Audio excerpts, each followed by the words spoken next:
जय गुरु जी संगत जी। वीडियो को लाइक कीजिए, चैनल को सब्सक्राइब कीजिए और बेल आइकन को प्रेस कर दीजिए ताकि आपको लेटेस्ट वीडियो की जानकारी अच्छे से मिल सके। जय गुरु जी संगत जी। गुरु जी का अनंतम अनंतम शुक्राना। गुरु जी के श्री चरणों में कोटि कोटि प्रणाम और गुरु जी की प्यारी प्यारी संगत को जय गुरु जी। संगत जी, कबीर जी की कुछ पंक्तियां बहुत याद आ रही हैं। मल मल धोए शरीर को, धोए न मन का मेल, नहाए गंगा गोमती, रहे बेल के बेल। अर्थात लोग अपने शरीर को तो बहुत अच्छी तरह साफ करते हैं, लेकिन मन के मेल की सफाई नहीं करते हैं। वे गंगा और गोमती जैसे नदी में नहाकर खुद को पवित्र मानते हैं, लेकिन वे मूर्ख ही रहते हैं। संगत जी, हम शरीर के बाहर की साफ सफाई बहुत ध्यान से करते हैं, लेकिन मन की सफाई में लापरवाही कर देते हैं। मन साफ नहीं होगा तो ये हमसे गलत काम करवा लेगा, इसलिए मन को बुरे विचारों से बचाना चाहिए। इस बात को हम सत्संग के अंत में एक बहुत ही सुंदर कहानी के माध्यम से समझेंगे।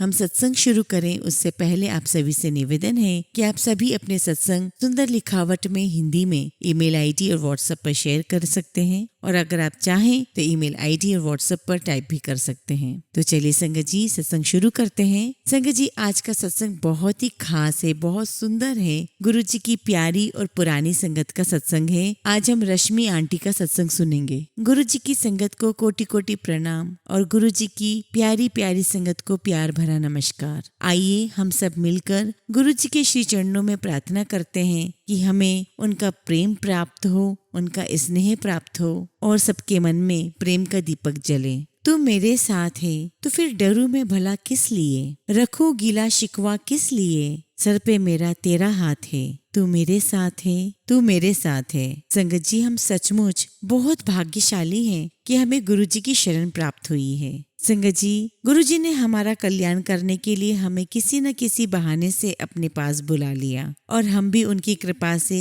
उन तक पहुंच ही गए। संगत जी, मैं तो समझती हूँ कि हमारे पुण्य कर्मों से भी बढ़कर गुरु जी की कृपा है। अगर उनकी कृपा नहीं होती तो हम सब एक साथ इस प्रेम के बंधन में कैसे बनते, ईश्वर तक कैसे पहुँचते। ये रास्ता ईश्वर ही बताता है, ईश्वर ही दिखाता है। संगत जी, गुरु जी तक पहुँचने का रास्ता हमें किसने दिखाया है? गुरु जी ने ही तो दिखाया है। अब तो संगत जी, घर बैठे बैठे सत्संग सुनती हूँ, इतना आनंद आता है कि शब्द ही नहीं मिलते। बस सत्संग सुन करके आप सबके अनुभवों को और प्यार को देख करके दिल से और गुरु जी से यही प्रार्थना करती हूँ कि गुरु जी मुझे भी ऐसी ही भक्ति, ऐसी ही श्रद्धा दीजिए। गुरु जी, आप जैसा चाहते हैं मैं वैसा ही सोचूं, वैसा ही करूं। तेरी शरण सद्गुरु मेरे पूरे, मन निर्मल होए संता धूरे, कर कृपा तेरे गुण गावा, कर कृपा तेरे गुण गावा। सचमुच जब तक गुरु जी की कृपा नहीं हो सकती तो क्या हम सब गुरु जी का, हमारे ईश्वर का गुणगान कर सकते हैं? नहीं कर सकते। संगत जी, जब हम गुरु जी की शरण में आ जाते हैं तो इस मन पर जो जन्मों जन्मों की मेल है वो साफ होने लगती है। संगत जी, हम इस मन को तो मेला कर सकते हैं, परंतु इसको साफ करने के लिए सदगुरु के चरणों की धूल की आवश्यकता होती है। सिर्फ और सिर्फ गुरु जी के चरणों की धूल ही इस दर्पण को चमक दे सकती है, तभी हमें साफ साफ दिखाई दे सकता है। दूसरा और कोई उपाय नहीं है। और गुरु जी की ये चरणों की धूल हमें सत्संग में बैठकर ही मिल सकती है। संगत जी, सत्संग में जाना, सत्संग सुनना, करना या सुनाना कोई साधारण बात नहीं है। जब तक गुरु जी की कृपा ना हो हम सत्संग भी नहीं कर सकते। सत्संग का उद्देश्य यही होना चाहिए कि हम अपने जीवन का सदुपयोग अधिक से अधिक कर सकें। संगत जी, सत्संग से जो हमें मिल रहा है उसका अनुभव करके सब में बांटें। संगत जी, हम जब भी एम्पायर स्टेट जाते थे, गुरुजी जिसे आज्ञा देते थे वो अपना सत्संग सुनाता था, या फिर 4-5 संगत को एक साथ बिठा करके सत्संग सुनने और सुनाने के लिए कहते थे। हम अगर सत्संग मन लगा करके सुने तो हमारे मन में उठने वाले सारे प्रश्नों के उत्तर हमें सत्संग में मिल जाते हैं। संगत जी, गुरु जी के दरबार में और गुरु जी ने हमें यही समझाया है कि सत्संग और गुरबानी से ही हमारा कल्याण हो सकता है। इसी में सारे जीवन का सार है। बस हमारा चंचल मन इधर उधर ना भटके। सारी संगत हमेशा यही बात कहती है कि गुरु जी के बड़े मंदिर जाकर गुरु जी के चरणों में बैठकर एक अजीब सी शांति मिलती है। चाहे कुछ समय के लिए ही हो, मन का भटकना बंद हो जाता है। संगत जी, जैसे ही गुरुजी हमारे जीवन में आए, धीरे धीरे सारे संशय दूर होने लगे। गुरुजी की कृपा ने हमें एक नया जीवन दे दिया और हम सबके मुरझाए मन फिर से खिल उठे और बस यूं लगने लगा कि बस अब गुरुजी के सिवाय और कुछ नहीं चाहिए। इसी बात पर मैं अपना सत्संग सुनाती हूँ। संगत जी, सत्संग शुरू करने से पहले गुरुजी के श्री चरणों में चंद लाइनें भेंट करना चाहती हूँ। मैं नीवी मेरा सतगुरु ऊंचा, उचिया दे संगलाई, सदके जावा ऐना उचिया, ते जीना निविया नाल निभाई। संगत जी, हम सब जो भी सत्संग सुनाते हैं उसमें हमारा तो कुछ है ही नहीं, और अगर कुछ है तो बस हमारे गुरुजी की रहमत है, उनकी कृपा है, उनका ही ये गुणगान है। और अगर वो ना हो तो हम तो उनके चरणों की धूल बनने के लायक भी नहीं हैं। ईश्वर की यही तो विशेषता है कि वो उनकी नजर में सब कुछ बराबर है। गुरुजी की मुझ पर विशेष कृपा रही कि वो अक्सर मुझे अपने चरणों की सेवा में बिठाए रखते थे और मैं धन्य हो जाती थी। और मन ही मन न जाने मैं कितनी बार गुरुजी को धन्यवाद देती थी। उस दिन जब मैं गुरुजी की चरण सेवा कर रही थी तो गुरुजी ने मुझसे कहा, आंटी आज तो मांग ले, तुझे क्या चाहिए। संगत जी, आप खुद सोचिए कि अगर साक्षात ईश्वर आपसे मांगने के लिए कहे तो आप क्या मांगेंगे। मैं तो हक्की बक्की रह गई और गुरुजी को देखने लगी। मुझे लगा कि मैं तो गूंगी हो गई हूँ, क्या कहूँ क्या मांगू, समझ में तो कुछ आ नहीं रहा था। तो मैंने हिम्मत करके कहा, गुरुजी कि आपसे बढ़कर इस दुनिया में मेरे लिए कुछ भी नहीं है, इसलिए मुझे कुछ भी नहीं चाहिए। गुरुजी ने दोबारा बोला, मांग ले मांग ले। तो मैंने कहा, गुरुजी आपके होते हुए मैं क्या मांगू। जब तीसरी बार गुरुजी ने मुझे मांगने के लिए कहा तो मैंने गुरुजी से कहा कि गुरुजी आपसे मैं एक बात कहती हूँ कि गुरुजी मैं जब भी आपको याद करूँ आप मेरे पास आ जाइएगा। और गुरुजी ने अपना हाथ मेरे हाथ में दिया और कहा, प्रॉमिस। आज जब मैं इन पलों को याद कर रही हूँ तो मेरा रोम रोम गुरुजी को शुक्राना कर रहा है। संगत जी, गुरुजी से कुछ छुपा नहीं है और ना हम कुछ छुपा सकते हैं। उन्होंने मेरी भावना और उनके प्रति प्रेम को देखा होगा। मैंने सुना है कि भगवान अपने भक्त की भावना और प्रेम से रीझ जाते हैं, प्रसन्न हो जाते हैं। एक दिन गुरुजी ने एक आंटी से कहा कि मल्ली आंटी मेरे को 24 घंटे याद करती है तो मुझे इसके साथ 24 घंटे रहना पड़ता है। संगत जी, अगर उनकी कृपा ना हो तो हम उन्हें याद भी नहीं कर सकते। सचमुच जो सुख नाम में है वो कहाँ है। सभी लोग अपने व्यस्त समय में से कुछ समय निकाल कर के सत्संग में बैठते हैं तो इससे बड़ी कृपा और क्या ही हो सकती है। मेरे अंकल को भी गुरुजी ने न्यू लाइफ दी थी। अंकल बिल्कुल बेड रेस्ट पे थे और डॉक्टर्स ने जवाब दे दिया था, लेकिन कहते हैं ना कि जिना द साई डाडा हुए उना दे मार सके ना कोई। और अंकल को लाइफ गुरुजी ने 9 साल एक्सटेंड की। 6 जुलाई 2006 में अंकल मुझे छोड़कर चले गए। मेरी तो दुनिया ही उजड़ गई। इसके बाद मैंने मंदिर जाना बंद कर दिया। अंकल की डेथ के बाद कुछ दिनों के बाद गुरु पूर्णिमा आई तो कुछ लोगों ने कहा मंदिर जाओ, गुरुजी के पास जाओ। तब मैंने कहा ठीक है आज जाती हूँ। तो गुरु पूर्णिमा के दिन मैं गई, गुरुजी के दरबार में गई, बड़े मंदिर में गई। बहुत भीड़ थी वहां पर किसी को भी गुरुजी के सामने खड़े होने की इजाजत नहीं थी। बस सब हाथ जोड़कर चले जा रहे थे। मैं भी लाइन में लगी हुई थी और जैसे ही मेरी बारी आई मैं मन में सोच ही रही थी कि क्या आज गुरुजी से कुछ बात कर पाऊंगी, क्योंकि आज सभी गुरुजी को प्रणाम करके चले जा रहे हैं और मैंने भी हाथ जोड़े हुए थे और मैं गुजर रही थी। और इतने में गुरुजी ने मुझे अपने पास बुलाया, इधर आ। मैं उनके पास गई और गुरुजी बोले कि बैठ जा। उनके पास बैठ गई मैं और मेरी दोनों आंखों से मेरे आंसू टप टप टप निकलते जा रहे थे। गुरुजी कहने लगे, आंटी रोई ना, अंकल बहुत खुश है, स्वर्ग में बैठा है अंकल, तू रोएगी तो उन्हें बहुत दुख होगा। मैंने कहा गुरुजी मुझे कोई दुख नहीं है, आपके होते हुए किस बात का दुख, बस आप ही संभालोगे गुरुजी, आप ही संभालोगे। उसके बाद गुरुजी ने मुझे अपने पास थोड़ी देर बिठाया और कहा जाओ, और मैं उठ के वहां से चली गई। उस दिन मन इतना हल्का था, इतना अच्छा लग रहा था, मैं बता नहीं सकती, क्योंकि गुरुजी ने अपना हाथ मेरे सर पे रख दिया था और अब मुझे किसी भी चीज की चिंता नहीं थी। एक दिन गुरुजी ने बड़ी सादगी से हमें समझा दिया कि तुम चिंता मत करो, जब गुरु तुम्हारे साथ है तो चिंता फिक्र की कोई बात नहीं है। मैंने गुरुजी के साथ जो भी समय बिताया है वो एम्पायर स्टेट में बिताया है और बस उनके चरणों की सेवा की है। उसके अलावा मैं और कहीं ज्यादा गई नहीं हूँ। मैंने बहुत सारे सत्संग सुने हैं, बहुत सारी संगत पता नहीं गुरुजी के साथ कहाँ कहाँ गई है, मुझे ऐसा सौभाग्य नहीं मिला। मेरा तो ये सुनकर ही दिल खुश हो जाता है और मैं उन लम्हों को और उससे मिलने वाली मस्ती आनंद को महसूस कर लेती हूँ और सोचती हूँ कि कैसे ईश्वर ने किसी न किसी बहाने अपने भक्तों का कल्याण किया है, अपनी रहमत से बख्शा है। एक बार एक अंकल गुरुजी के लिए कुछ लाए थे और बहुत प्राउड फील कर रहे थे कि वो गुरुजी के लिए कुछ लाए हैं। गुरुजी ने उनकी गिफ्ट ले ली, बड़े प्यार से ले ली, लेकिन थोड़ी देर बाद उनकी वो गिफ्ट गुरुजी ने किसी और अंकल को दे दी। ये देखकर जो अंकल गिफ्ट लाए थे, ये देखकर उन्हें बिल्कुल अच्छा नहीं लगा, क्योंकि उनके चेहरे से भाव पता चल रहे थे। गुरुजी तो जानी जान है। गुरुजी ने उन अंकल से कहा, तुम ये गिफ्ट मेरे लिए बड़े प्यार से लाए हो और मैंने भी उसी प्यार से स्वीकार भी किया है, लेकिन जब तुमने कोई चीज मुझे दे दी तो वो अब मेरी हो गई। अब मैं अपनी चीज का चाहे कुछ भी करूं, तुम्हें इसके बारे में बिल्कुल सोचना नहीं चाहिए। संगत जी, गुरुजी ने बड़े प्यार से हमें समझा दिया, आपके पास एक किताब है और एक अंधेरे कमरे में आप बैठे हैं, आपको उस किताब को पढ़ना है, लेकिन अंधेरे के कारण आप उस किताब को नहीं पढ़ पा रहे हैं। बस आपको प्रकाश की जरूरत है और जैसे ही प्रकाश आता है आप उस किताब को पढ़ पाते हैं, उसमें उसके अंदर छुपे ज्ञान को समझ पाते हैं। बस आपको उसी प्रकाश की जरूरत है और गुरु वही प्रकाश है। हम सबके अंदर जो विकारों का अंधकार है उसे सिर्फ गुरुजी ही अपने प्रकाश से दूर कर सकते हैं। ये गुरुजी को ही पता है कि कब किसे क्या देना है, कितना देना है। बस हमें उसे दिल से स्वीकार करना चाहिए, बिना किसी शिकवा गिला के। हम सब जब से गुरुजी की शरण में आए हैं, कोशिश कर रहे हैं इस राह पर चलने की। कभी गिरे भी हैं, ठोकर भी लगी है,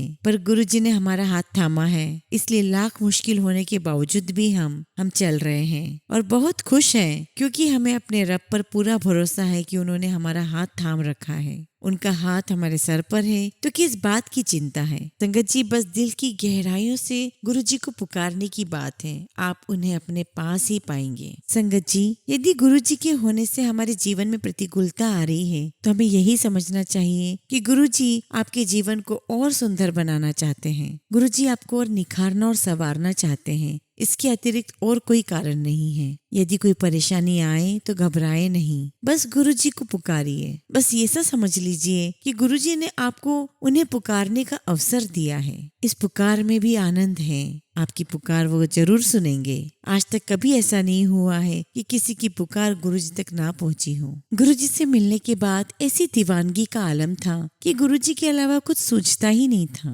बस थर्सडे का इंतजार रहता था और जब तक एम्पायर स्टेट पहुंच नहीं जाते थे, मछली की तरह तड़पते रहते थे। आंखें हमारी गुरुजी के दरवाजे पर लगी रहती थी कि कब गुरुजी आए, कब हम उन्हें देखें, कब गुरुजी हमें देखेंगे और हमारे दिल को चैन आए। और गुरुजी जब गद्दी पर आकर बैठ जाते थे तो सारी संगत उन्हें चकोर की तरह निहारती रहती थी। एक दिन संगत जी गुरुजी के प्रेम में डूबी मैं उन्हें ऐसे ही निहार रही थी तो गुरुजी ने मुझे अपने पास बुलाया और सेवा करने की आज्ञा दी। सेवा करते करते मैंने हिम्मत करके गुरुजी से पूछा कि गुरुजी, आपको देखकर ये आंखें गंगा जमुना की तरह क्यों बहने लगती हैं? ऐसा क्यों होता है गुरुजी? गुरुजी ने कहा कि ये तेरा वैराग्य है। जब तेरी आत्मा परमात्मा को देखती है तो उससे मिलने के लिए तड़पती है। संगत जी, मैं समझती हूँ कि भगवान खोजने से नहीं, भगवान में खो जाने से मिलते हैं। संगत जी, गुरुजी ना हमेशा कहते थे कि नई संगत लेकर आओ, नई संगत लेकर आओ। एक दिन बैसाखी के समय कुछ दिन पहले गुरुजी ने मुझसे कहा कि आंटी, बैसाखी में बस भरकर संगत लेकर आई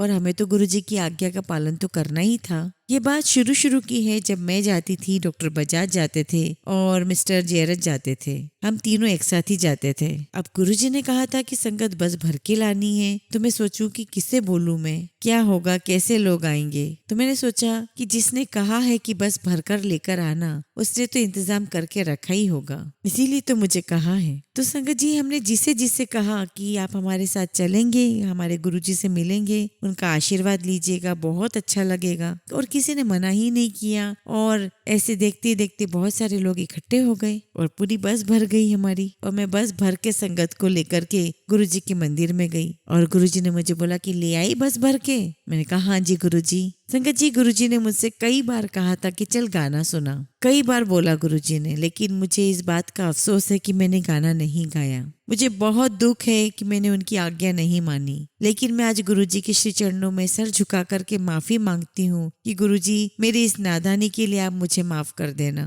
और मुझे पूरा यकीन है कि गुरुजी मेरी इस गलती को माफ कर देंगे, क्योंकि वो तो है ही बख्शनहार, हम सब की गलतियों को माफ कर देते हैं। अगला सत्संग में जो आपको सुनाने सुनाने जा रही हूँ उसको सुनाते समय मुझे इतनी खुशी मिलती है, इतनी खुशी मिलती है कि मैं आपको शब्दों में बयान नहीं कर सकती। संगत जी, मैं फिर कह रही हूँ कि मैं आज जो कुछ भी कह रही हूँ, जो कुछ भी सत्संग सुना रही हूँ, वो गुरुजी की मर्जी है, गुरुजी की मेहर है। दिसंबर का महीना था संगत जी, और न्यू ईयर आने वाला था, और इतने में हमें पता चला कि गुरुजी जलंधर जा रहे हैं। और संगत जी, जब हमें पता चलता था कि गुरुजी कहीं जा रहे हैं तो हम सभी उदास हो जाते थे, जैसे कि हम मुरझा रहे हों। तो ऐसे एक आंटी ने पूछ लिया गुरुजी से कि गुरुजी कब आओगे? तो गुरुजी ने कहा कि महापुरुषों से पूछते नहीं है कि कहाँ जा रहे हो, कब आओगे। महापुरुष आदि अपनी मर्जी होती है। और गुरुजी जलंधर चले गए। तो मैंने मेरी सिस्टर से कहा कि गुरुजी यहाँ नहीं है तो क्या हुआ, हम तो जलंधर जा सकते हैं। और हम दोनों ने प्रोग्राम बनाया और हम दोनों जलंधर चले गए। 31 दिसंबर को हम गुरुजी के दरबार में गए। हमें बहुत अच्छा लगा। न्यू ईयर हमने एक साथ मनाया। बाहर पंडाल लगा हुआ था, सब संगत वहाँ नाच रही थी, गा रही थी, बहुत अच्छा लगा हमें। तो गुरुजी हमें कहते हैं कि अभी जाना नहीं, अभी यहीं बैठो। उनके ठीक है गुरुजी। थोड़ी देर में गुरुजी बोलते हैं कि कल दिल्ली नहीं जाना, कल फिर यहीं आना है मंदिर में। तो हमने कहा जी गुरुजी। मैं तो बहुत खुश हो गई कि एक दिन और रहने को मिल गया। नेक्स्ट डे हम शाम को फिर गुरुजी के पास गए। दरबार लगा हुआ था, गुरुजी बैठे हुए थे। 11-12 बजे के करीब काफी संगत को गुरुजी ने भेज दिया, लेकिन हम 8-10 लोग थे जिन्हें गुरुजी ने रोक कर रखा था। फिर गुरुजी उठे और अपने कमरे की तरफ चल दिए और कहते हैं कि तुसी भी आ जाओ। हम सब भी गुरुजी के पीछे पीछे गए और जमीन पर वहां नीचे कारपेट पे बैठ गए और गुरुजी अपने पलंग पर लेट गए। थोड़ी देर बाद मैंने देखा गुरुजी ने अपनी आंखें बंद कर ली और हम सब चुपचाप से बैठे हुए थे। और फिर अचानक से गुरुजी ने आंखें खोली और मुझे इशारे से बुलाया। मैं उठकर गुरुजी के पास गई और गुरुजी बोले बैठ जा, और मैं उनके पास ही बैठ गई। और फिर गुरुजी ने मुझे अपने हाथ दे दिए। मैं गुरुजी के हाथ दबाने लगी और हाथ दबाते दबाते मैंने अपनी घड़ी देखी, उसमें 1 बज रहा था। तो मैंने कहा कि 2 जनवरी को मेरा बर्थडे होता है, अभी घड़ी में 1 बज गए हैं, तो मेरा जन्मदिन है। गुरुजी से कहने की कोशिश करती हूँ, हिम्मत करके गुरुजी को बता देती हूँ। जिन्हें आंखें खोली, मैंने कहा गुरुजी। तो गुरुजी ने कहा हाँ 10 की गल है। तो मैंने कहा गुरुजी आज मेरा जन्मदिन है। तो गुरुजी कहते हैं कि हाँ मैनू पता हैगा, तेरे लिए खीर बन रही है रसोई विच। मेरा तो दिल कर रहा था संगत जी कि मैं वहीं पर मर जाऊं। इतना प्यार, इतना प्यार, कौन करता है इतना प्यार अपने संगत से सिवाय गुरुजी के। गुरुजी के साइड टेबल पर एक घड़ी पड़ी हुई थी, छोटी सी, जिसमें पेंगुइन थे, पेंगुइन चल रहे थे। तो गुरुजी ने वो घड़ी उठा करके मुझे दी कि ले तेरे जन्मदिन का गिफ्ट है। और संगत जी ये अनमोल गिफ्ट आज भी मेरे पास है और मैंने बहुत संभाल के रखा है। जब भी देखती हूँ हमेशा गुरुजी को याद करती हूँ। इतने में स्टील की बड़ी बड़ी कटोरियों में भर भर के खीर आ गई। पिंक कलर की खीर थी, हम सब ने खाई, बहुत अच्छी थी। फिर गुरुजी कहते हैं कि चलो पिक्चर खत्म, हुन चलो। तो हम लोग सब खड़े हो गए। वहाँ कुछ सेवादार थे, गुरुजी ने उन्हें आज्ञा दी कि जाओ मिठाई के डब्बे ले आओ। वो मिठाई के डब्बे ले आए और हम सब बाहर गए। गुरुजी आगे आगे थे, हम उनके पीछे पीछे थे। और बाहर जाके गुरुजी खड़े हो गए और सबको एक एक डिब्बा मिठाई और सबको एक एक मिठाई का डब्बा गुरुजी ने दिया।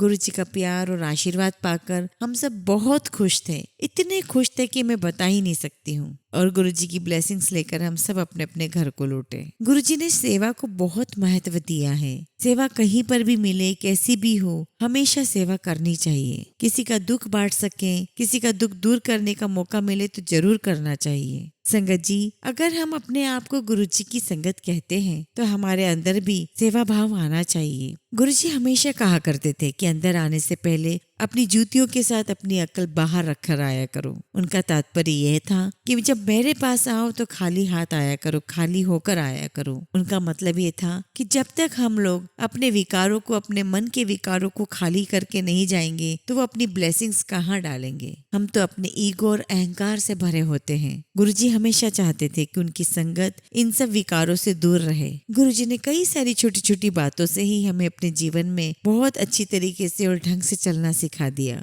गुरुजी हमेशा कहते थे कि मोह माया से दूर रहा करो। इसलिए संगत जी, हमें भी अपने आप को खोकर गुरुजी को पाना है, जिस प्रकार मीरा ने अपने आप को खोकर श्याम सुंदर को पाया है। संगत जी, हमारा जीवन चाहे कितनी भी प्रतिकूलता से भर जाए, कितने भी इफ एंड बट्स, कितनी परेशानियों से भर जाए, लेकिन हमारे मन मंदिर से सिर्फ गुरुजी की ही आवाज आनी चाहिए। बस ये सोचिए कि जो सांसें मिली हैं वो सिर्फ गुरुजी को याद करने के लिए मिली हैं, उनका शुक्राना करने के लिए मिली है। मीरा का जिक्र आया है तो अपना एक सत्संग आपके साथ शेयर करती हूँ। एक दिन गुरुजी की चरण सेवा कर रही थी, चरण सेवा का आनंद ले रही थी। एक अलग ही दुनिया में खोई हुई थी मैं, जहाँ सिर्फ मैं थी और मेरे गुरु थे। तो तब गुरुजी ने मुझे बड़े प्यार से कहा कि तू मेरी मीरा। यह सुनकर मैं बहुत हैरान हो गई। ये क्या कहा, मीरा? मुझे अपने कानों पर विश्वास ही नहीं हो रहा था। मैंने गुरुजी से बोला, गुरुजी मीरा? हाँ। गुरुजी बोले, हाँ तू मेरी मीरा। मैंने कहा, गुरुजी मैंने तो मीरा के बारे में सुना है, पढ़ा है। वो तो कृष्ण भक्त थी,